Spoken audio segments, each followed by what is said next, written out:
Meus amigos e irmãos da Sociedade dos Espíritas Ferense, hoje, dia 1º de maio de 2020, 7 horas, nós iniciamos nosso estudo sobre uma página de Emmanuel, sobre uma mensagem de Emmanuel do livro Ceifa de Luz. Vou começar fazendo uma prece inicial.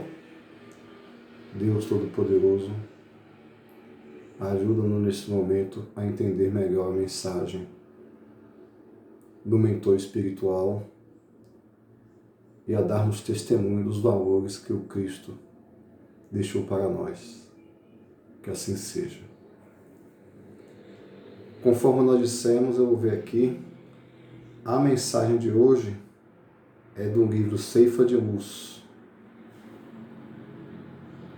A mensagem 23, seguindo à frente. Emmanuel faz a mensagem aqui. Dificuldades, fracassos, conflitos e frustrações. Possivelmente faceaste tudo isso, restando-te unicamente largo rescaldo de pessimismo. Apesar de tudo, a vida te busca a novas empresas de trabalho e renovação.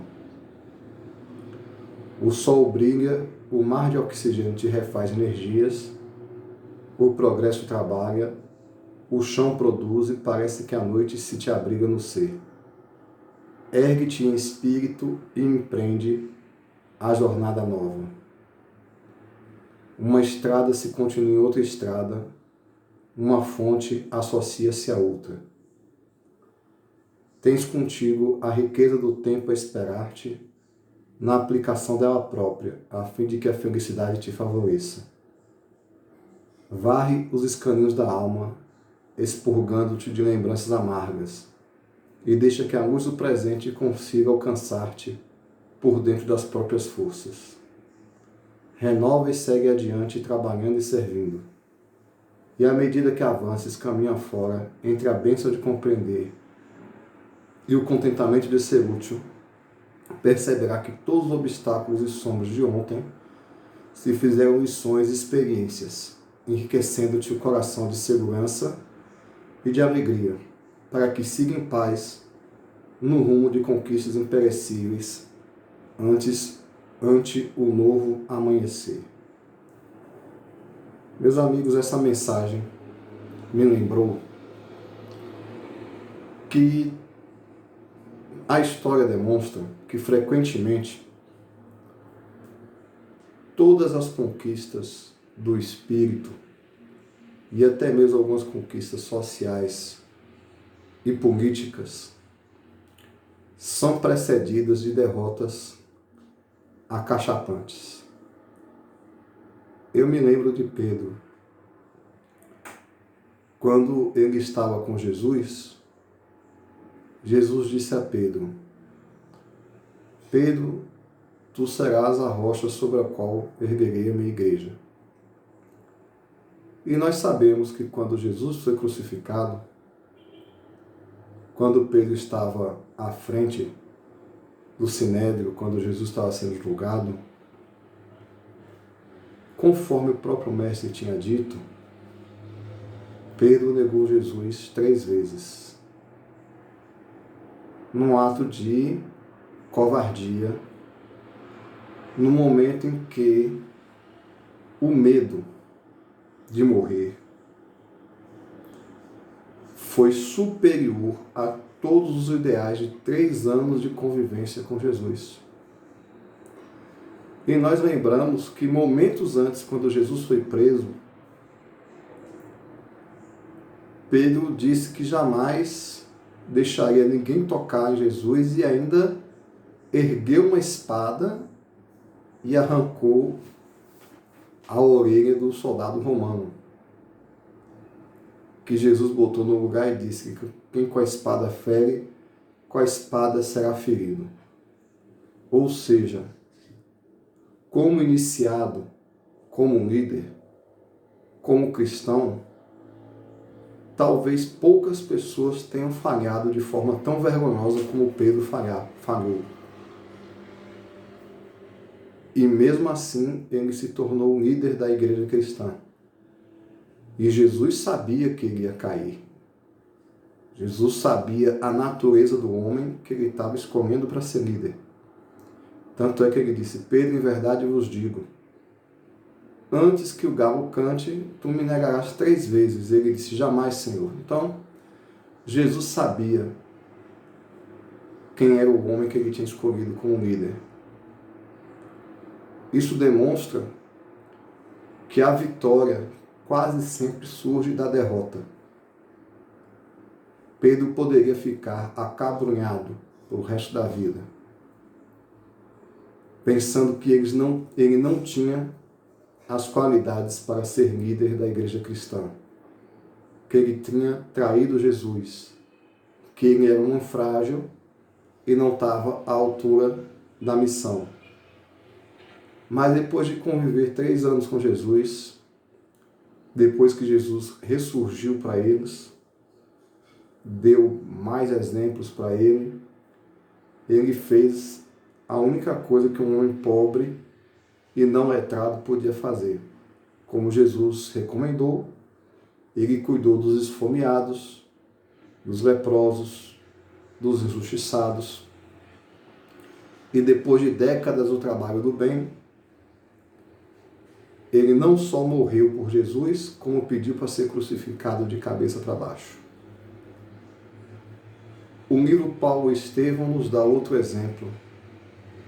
Talvez a derrota de Paulo foi ainda maior, porque Paulo foi perseguidor, torturador de cristãos, e quando Jesus apareceu para ele mostrando a verdade, ele perdeu uma posição social privilegiada, uma posição econômica privilegiada, perdeu a família, perdeu a noiva, perdeu tudo e teve que recomeçar completamente derrotado. E ele se tornou um maior expansor, um maior divulgador que o cristianismo já teve. A história de Maria, de Magdala, a prostituta convertida, que foi a primeira pessoa que viu Jesus. A história de Santo Agostinho, um dos primeiros grandes doutores do cristianismo. A história nos mostra que, frequentemente, a vitória espiritual é precedida por momentos de grande tormenta e de grande dor, onde temos que superar a maior decepção de nossas vidas, que não é a decepção com os outros. A decepção com os outros é mais fácil de superar, mas aquela que atinge a nossa autoestima é realmente a decepção consigo mesmo. E nós vemos ao longo da história, também no campo no empreendedorismo, no campo da política, por exemplo, Abraham Lincoln, se não me falha a memória, ele faliu 4 negócios e perdeu 5 eleições antes de ser presidente dos Estados Unidos. Dizem que a diferença entre um vencedor e um perdedor é que o vencedor simplesmente não desiste. Ele perde várias vezes e continua perdendo até conseguir ganhar, até conseguir vencer. Então, cada momento de derrota na vida é um momento de renovação. Aqueles que têm o ideal, aqueles que têm o sonho, eles simplesmente se levantam para começar tudo de novo. Os espíritos, diante da dor, da perda, da decepção, eles não podem ficar simplesmente se lamentando, se ressentindo, remoendo o passado. Nós não podemos isso, inclusive, porque a nossa origem divina não nos permite. A lei de Deus está escrita na consciência, como nos afirma o Livro dos Espíritos. O Livro dos Espíritos nos ressalta algumas leis morais. Entre elas, a lei de progresso e a lei de destruição. Então, frequentemente, o antigo tem que ser destruído para surgir o novo. E Deus promove o progresso, removendo algumas amarras emocionais, nos tirando as nossas ilusões. Aquilo que a gente achava que sustentava a nossa vida. Seja a família, o emprego e até mesmo a saúde orgânica. A lei de destruição é um chamado ao progresso, à renovação. A lei do progresso está escrita na consciência. Então, mais cedo ou mais tarde, diante da morte, da dor, da decepção, o espírito para de chorar e, por um impulso divino que está dentro dele, que é a sua origem divina, ele se move novamente em direção ao progresso, mas ao verdadeiro progresso, que é o progresso do espírito em direção a Deus. Enquanto o espírito está apegado à matéria, procurando nas conquistas materiais o seu progresso, muitas vezes sob a prova, sobre a expiação, o espírito passa anos, décadas ou séculos preso a condicionamentos mentais, a mágoas, porque as paixões materiais dão razão a isso. A decepções afetivas, decepções financeiras, decepções afetivas, inclusive de amizades. O espírito mais apegado à matéria, ele tem muita dificuldade de superar a perda, a derrota, que frequentemente é apenas uma derrota para o seu orgulho. É a falta de conquista de determinados títulos ou determinados bens com os quais ele se locupleta, ele se sente importante. Em casos mais graves, em que foi praticado mal e veio a resposta ao mal, as consequências psíquicas são tão grandes que ele só se reergue numa nova encarnação quando os espíritos superiores dão a ele o esquecimento temporário. E passam décadas sofrendo do umbral no que André Luiz chama de monodeísmo. Nós, terráqueos, que não somos espíritos superiores, nós temos essas tendências mórbidas. Nós temos a tendência da fixação mental naquilo que dói, naquilo que incomoda, nos nossos desejos dominantes. E, frequentemente, quando Deus nos manda o aprendizado, através da prova, ao invés de aprendermos, nós nos lamentamos, o que gera a depressão e o que pode terminar em suicídio. Qual é a mensagem de Emmanuel? O homem cristão, de ideais elevados, aquele espírito terrestre que está aprendendo a cultivar as coisas dos céus, ele não dá tanta importância, conforme ressalta Kardec, ao mundo material. À medida que nós vamos nos conscientizando que o mundo material é transitório e de que nós somos um espírito imortal e que os ganhos e as perdas do mundo material são transitórios, se a gente perde uma casa, um carro, um esposo, um marido, um filho, é uma situação transitória que a gente vai recuperar nessa vida ou na próxima, nessa encarnação ou na próxima.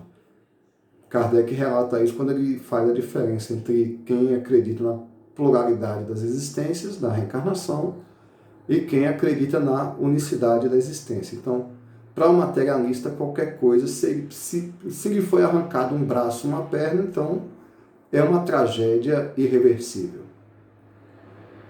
Mas para o espírita, não, porque ele já teve centenas de braços, centenas de pernas, centenas de corpos, e se ele perder alguma coisa física, ele vai trabalhar para construir o que ele tiver que construir nessa encarnação, e na próxima a vida continua. Então nós já temos essa característica do Consolador prometido, que logicamente não está completamente entronizado em nós, porque nós somos espíritos um tanto grosseiros ainda, e mesmo estudando Espiritismo e lendo Evangelho, a gente ainda não se sente enquanto espírito. Então, essa é uma realidade consciencial que nós estamos conquistando. Mas à medida que o nosso nível de consciência do que é a vida se eleva e os nossos sentimentos passam a ser menos apegados à matéria, o baque enlouquecedor que as perdas da vida fazem sobre as pessoas vão perdendo o efeito. Por isso que Kardec diz no Evangelho segundo o Espiritismo que o Espiritismo é o melhor antídoto contra o suicídio e a loucura. O codificador ainda enfatiza que muita gente fica louca, perde a sanidade mental por determinadas perdas na vida. Por exemplo, perder a família. E o espírita sabe que a família não foi perdida, a família desencarnou. À medida que nós vamos nos conscientizando disso, nós vamos nos tornando mais fortes. Sobretudo, quando nós nos apegamos aos valores cristãos, que são os valores do progresso do espírito, e colocamos os nossos ideais materiais em sintonia com o progresso do espírito. Então, se a gente perde um título, um vestibular, uma prova, a gente não encara mais como uma tragédia na vida, um aprendizado. E vamos nos levantar para tentar de novo até o aprendizado acontecer. Além disso, o espírita sabe que ele é um espírito imortal. Se ele não conseguiu aprender uma habilidade nessa encarnação, ele vai aprender na outra. Mas um sentido espiritual mais profundo que nós podemos desenvolver para estar sempre adiante, continuando sempre adiante, ter uma visão de vida calcada em valores mais firmes, é a visão de que a vida é uma missão. E nós estamos encarnados para servir. Que todos nós somos operários de Jesus, trabalhadores de Jesus. E o trabalhador de Jesus simplesmente nunca desiste, seja qual seja a situação. Mesmo que ele tenha cometido um erro, mesmo que ele se envergonhe de algo, como o ideal do Cristo está à frente do ego, no dia seguinte ele simplesmente vai acordar para servir. Não importa o erro que ele tenha cometido, não importa a queda que ele tenha caído, não importa o que a sociedade esteja pensando, não importa a opinião dos parentes, não importa a opinião dos amigos. O cristão ele tem um compromisso com Jesus. O mestre é Jesus, o ideal é Jesus, a finalidade é Jesus, a origem é Jesus. O trabalho é servir a humanidade.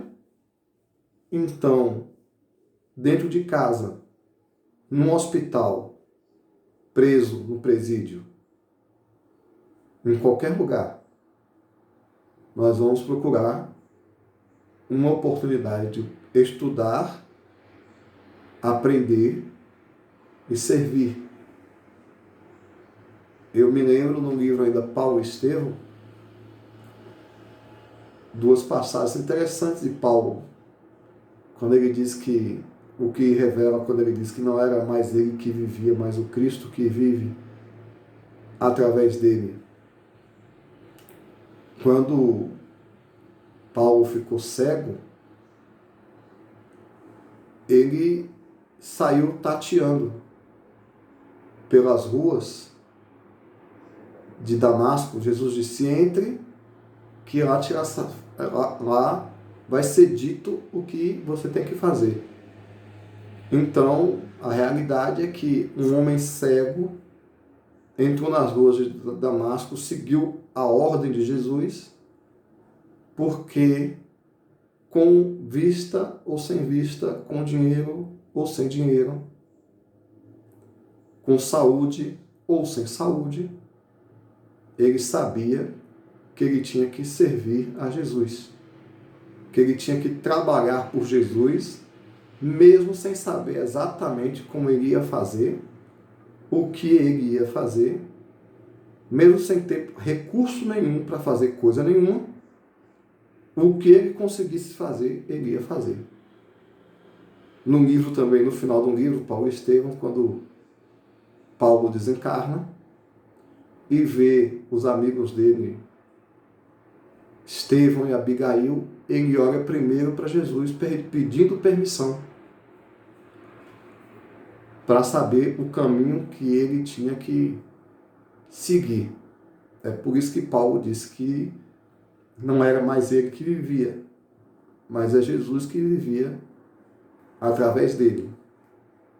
Ou seja, o nosso ego é um fardo muito pesado. Todos nós vamos cair. Dizem que quanto mais alto se sobe, maior a queda. O ditado correto é: quanto maior o seu ego, maior vai ser sua queda e mais difícil vai ser levantar. Porque aquele orgulho, aquele egoísmo, aquele ego enorme que está em cima das nossas costas, que nós temos que levar, que nós temos que carregar, vai nos impedir de levantar ou vai dificultar o nosso soerguimento, fazendo com que pessoas fiquem na loucura, na depressão, no suicídio, demore às vezes várias encarnações para se levantar. A melhor receita é alijar das nossas costas o peso do ego, da personalidade, do interesse pessoal, do apego ao corpo, do apego à família, e cada vez mais ligarmos as nossas emoções aos nossos ideais divinos, percebendo que tudo passa e que tudo é apenas um meio de nós desenvolvermos nosso trabalho. Quanto menos ego nós carregarmos nas nossas costas, quanto mais humilde nós formos, quanto mais consciência de espíritos imortais nós tivermos, mais facilmente nós vamos conseguir levantar e seguir adiante. Aliás, para o espírita, essa é a rotina da vida. Porque quando estamos trabalhando para Jesus, nós sentimos na nossa alma, na nossa vida, as palavras de Paulo: o bem que eu quero fazer, eu não faço, mas o mal que eu não desejo, esse sim eu faço. Então, aquele neófito no trabalho cristão vai errar muito, vai cair muito, inexperientemente vai ficar magoado com a ingratidão, magoado com os erros do colega espírita também, com as dificuldades de relacionamento. Então é aquele ditado popular, é matando um leão por dia, é caindo e reerguendo todo dia, é continuando todo dia o trabalho pela misericórdia de Deus. Porque as nossas forças, nossa inteligência, nossa sabedoria, equilíbrio é quase nada diante dos desafios que o mundo nos apresenta. E nós continuamos trabalhando com o Mestre, pelo Mestre, agradecendo a misericórdia dele permitir que instrumentos imperfeitos, frágeis como nós, possam fazer o bem. Mas mesmo imperfeitos, frágeis, ignorantes, nós vamos continuar tentando. E jamais vamos cair na falácia dos nossos obsessores que querem nos convencer que o nosso esforço é inútil, que nós não conseguimos nada, que nós não somos dignos, que nós não temos o resultado. Nós semeamos um pouco da ideia de Deus, da palavra de Deus, mas a colheita não é nossa. A colheita depende do livre-arbítrio dos nossos irmãos. E mesmo que o mundo não nos mostre o resultado que nós queremos tão prontamente, nós seguiremos as palavras de Jesus. No mundo haverá tribulações, mas não desespereis, porque eu estou ao seu lado. Assim nós encerramos, pedindo a Jesus que oriente todos os irmãos que estão sintonizados conosco agora, neste momento,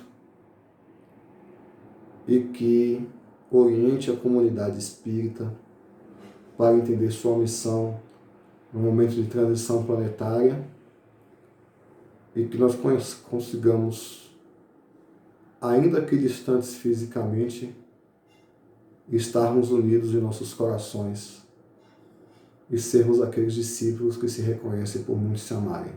Que assim seja. Boa noite, meus irmãos. Muita paz.